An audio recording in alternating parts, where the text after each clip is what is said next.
The final rites of late Vimala Iddamalgoda, the mother of Minister of Education Bandul Gunwardana, will be performed at the Burala Cemetery tomorrow evening. The body of Vimala Iddamalgoda, who was 96 years old at the time of her demise, is currently lying at the residence in Jambugasmola, Nugegoda. A large crowd gathered today as well to pay their last respects. Vimala Iddamalgoda passed away on Friday evening.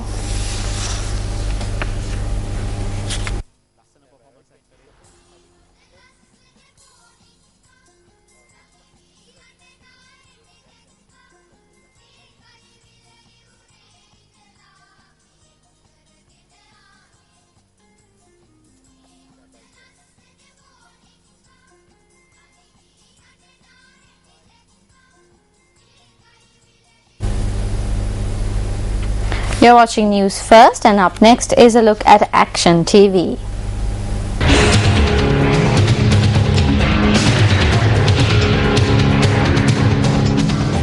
On 3 occasions, including last Wednesday, Action TV revealed that the Secretary to the Ministry of Education had failed for over 3 months to implement appointments made by the Public Service Commission to the vacant position of principal at 4 national schools in the island, namely Vidyaloka Vidyalaya Gaul, Amrasurya Vidyalaya Meepavala, Venbandi Girls High School Jaffna and Visakha Vidyalaya Bandaravilla. While neither of these schools have a duly appointed principal, the officials who are currently carrying out the duties of principal have been appointed on an acting basis.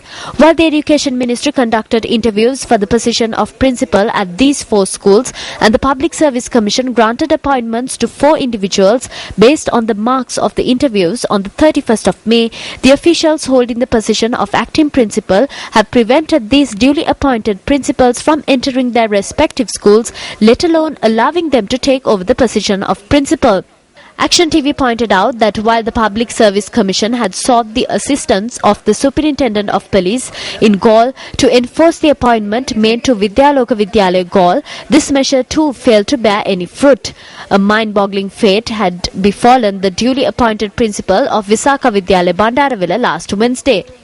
The principal had received her appointment on the 31st of May but was prevented from entering the school.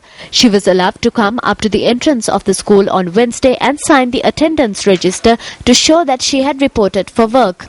However, this rather intriguing status quo had changed by the next day. Although the principal was allowed to come up to the entrance of the school the next day, she was not allowed to sign the attendance register.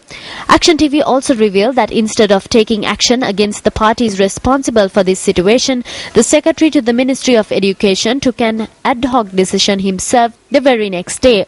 Through this letter, the Education Secretary notified the duly appointed principal that the implementation of her appointment had been postponed.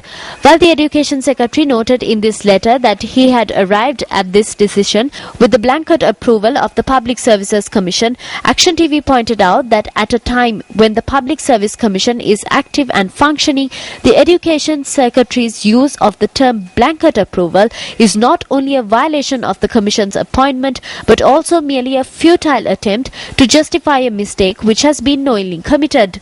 At present, an additional secretary of the Ministry of Education has issued a letter nullifying the decision arrived at by the Education Secretary to postpone the implementation of this lady's appointment. This step was taken in accordance with an order issued by the Secretary to the Public Service Commission. Also, according to this letter issued by the Additional Secretary, this lady must now take over the position of principal at Visakha Vidyalaya Bandaravilla.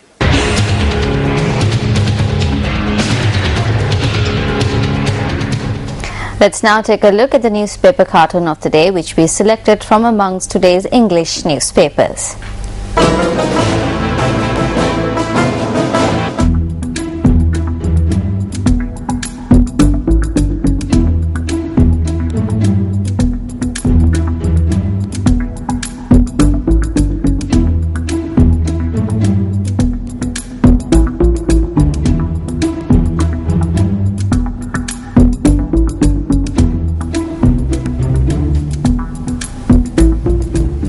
A clash had occurred between two groups at a well-known hotel in Colombo early this morning. Police media spokesperson SSP Ajit Rohan stated that one individual had sustained injuries in the clash. He is currently receiving treatment at the Colombo National Hospital. The director of the National Hospital, Dr. Anil Jasingh, stated that the victim is not in a critical condition. Investigations have been launched by the Colombo Crimes Division and the Slave Island Police into the incident. Moving on to news overseas, at least 18 people have been killed in attacks in Iraq targeting security forces. In the deadliest single incident, 11 soldiers were killed in a shooting and bombing attack on an army checkpoint north of Baghdad. Another bomb killed 7 police recruits near the northern Iraqi city of Kirkuk. The latest violence comes only days after 8 people were killed in attacks on Shia Muslim places of worship in Kirkuk. And with more international news,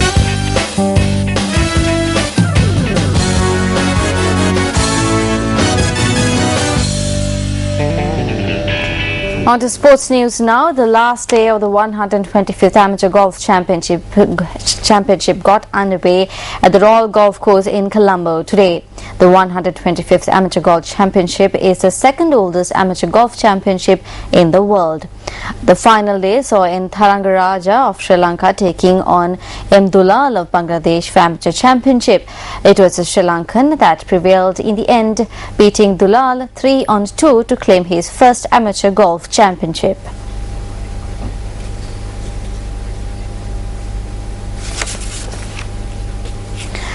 Former Sri Lanka cricketer Aravinda De Silva believes that the SLPL has provided invaluable experience for foreign players who will be competing at the World T20 Championship held in Sri Lanka next week. He also went on to say that the Sri Lanka national team had a good chance of winning the tournament because of their home field advantage.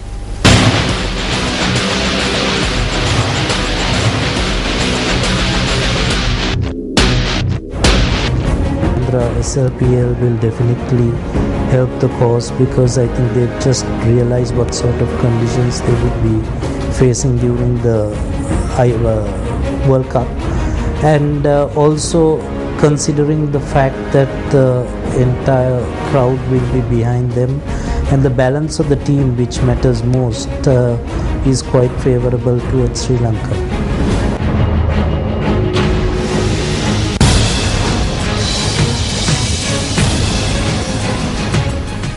It's time now for the bitter truth.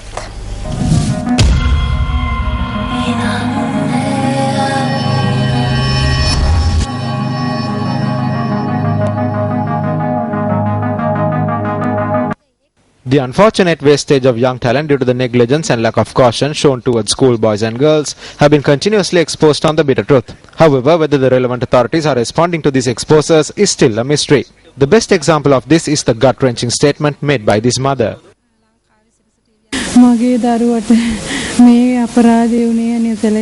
This unfortunate situation happened to my daughter because of negligence. Please don't let this happen again. That is all I ask.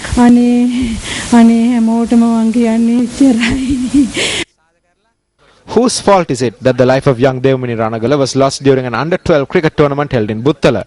Devmini Ranagala, who was a student of the Maharagama Central College, died tragically when she drowned in the Haberlu tank while returning from Buttala. That day, my daughter and other children had been playing with a bottle in the lake. Suddenly, 3 of the children had drowned. When this happened, the children had received assistance from passers-by and had been taken to a nearby hospital. It is only then that they noticed that Devmini was missing. Only then they had started to look for my daughter. The school says it can't take responsibility for this because it was a club that had organized the tournament. The school says that there is nothing they can do. When news first inquired about the reason for the students taking part in the cricket tournament, the principal of the Maharagama Central College failed to provide an answer. However, the coach of the under-12 cricket team stated that they had participated in the event after receiving an invitation from the Buttala Navodaya Vidyalaya.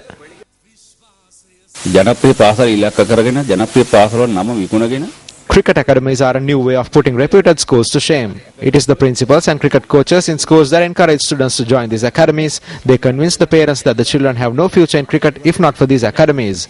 In the end, there is no one to take responsibility when such tragedies occur at tournaments. The coaches and principals certainly will not accept blame. According to the circular issued by the Education Department, every team that participates in a tournament should be accompanied by a teacher from the respective school. However, the police stated that no such teacher had been in charge of the team from the Maharagama Central College. The director of sports at the Maharagama Central College stated that it is unclear whether the students were representing the school or an academy. He also went on to say that the tournament which the students took part in had been organized without permission from the Education Department. I believe this is an all-island tournament. You can only participate at the tournament if you have permission from the Education Department. Whenever students participate in such events, a teacher must always accompany them. Further to that, we also make sure that whenever a student is taking part in such an event, the student must bring a letter of consent from their parents. This did not happen in this instance. But I would also like to ask the parents to take a certain amount of responsibility whenever their children are taking part in a tournament.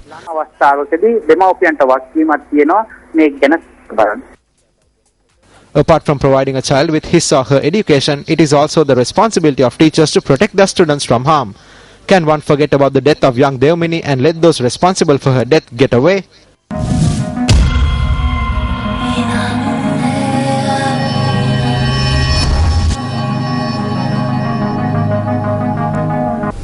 Well, that's a wrap from the News First team for tonight. You can log on to our website. It's www.newsfirst.lk for the very latest on the web. You can also subscribe to News First SMS alerts on your dial-up mobile phone. Simply SMS NFU to 678. I'm Arundhati Mudan Naik. Thank you very much for joining us. Good night.